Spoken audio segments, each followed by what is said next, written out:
আসসালামু আলাইকুম এভরিওয়ান, কেমন আছেন সবাই? সিদরাতুল সিনহা ডেইলি কুকিং চ্যানেলে আপনাদের সবাইকে স্বাগতম। আশা করি মহান আল্লাহর অশেষ রহমতে সবাই ভালো আছেন।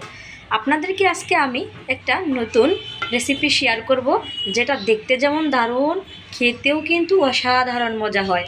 আপনারা অবশ্যই এটা ট্রাই করে দেখতে পারেন। এর ভিন্ন স্বাদটা ভিন্নভাবে আপনারা নিতে পারবেন। চলুন তাহলে দেখে নেওয়া যাক। এই রেসিপিটি তৈরি করে নেওয়ার জন্য আমি বড় সাইজের 3টি আলু কেটে নিয়েছি, ছোট ছোট করে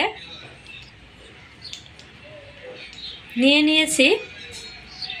বড় সাইজের একটি পেঁয়াজ কুচি, লবণ স্বাদ মতো, জিরে গুঁড়ো, হলুদ গুঁড়ো, ধনিয়া গুঁড়ো এবং একটি মুরগির চামড়া, আর নিয়েছি তেজপাতা, দারচিনি, এলাচ। আমরা মুরগির চামড়াগুলো খেতে না জানলে ফেলে দেই, কিন্তু আসলে সুন্দরভাবে এটি তৈরি করতে পারলে খেতে কত যে মজা হয় তা আপনারা ভেবে পাবেন না।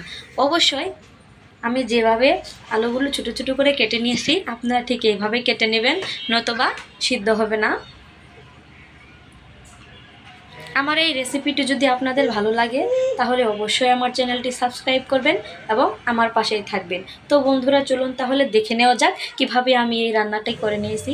রান্নাটি করে নেওয়ার জন্য আমি কড়াইতে তেল দিয়ে দিয়েছি পরিমাণ মতো এবং এতে দিয়ে দিয়েছি আস্ত জিরে। এরপর আমার রেডি করে রাখা সবগুলো উপকরণ আমি এক এক করে এখানে অ্যাড করে দেব। আমার অ্যাড করে নেওয়া হয়ে গেলে এতে আমি নেড়ে চেড়ে ভালোভাবে সুন্দর করে কষিয়ে নেব। আমার কষিয়ে নেওয়া হয়ে গেলে এতে আমি সামান্য পরিমাণ পানি দিয়ে দিব। পানি দিয়ে এটি আরও কিছুক্ষণ কষিয়ে নিব। এ পর্যায়ে আমি এখানে আমার কেটে রাখা ছোটো ছোটো টুকরো মুরগির চামড়িগুলো এখানে অ্যাড করে দিব এবং ছোটো ছোটো আলুগুলো এখানে অ্যাড করে দেব। দিয়ে ভালোভাবে নেড়ে চেড়ে আমি ঢাকনা দিয়ে সিদ্ধ করে নেব। আবার সিদ্ধ করে নেওয়া হয়ে গেছে এবং ভাজি করে নিয়েছি খুব সুন্দরভাবে। দেখেন দেখতে কতটা সুন্দর হয়েছে। দেখতে যতটা সুন্দর হয়েছে খেতেও কিন্তু অসাধারণ মজা হয়।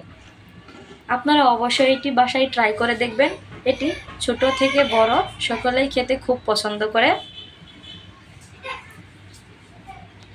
ধন্যবাদ সবাইকে আমার ভিডিওটি দেখার জন্য।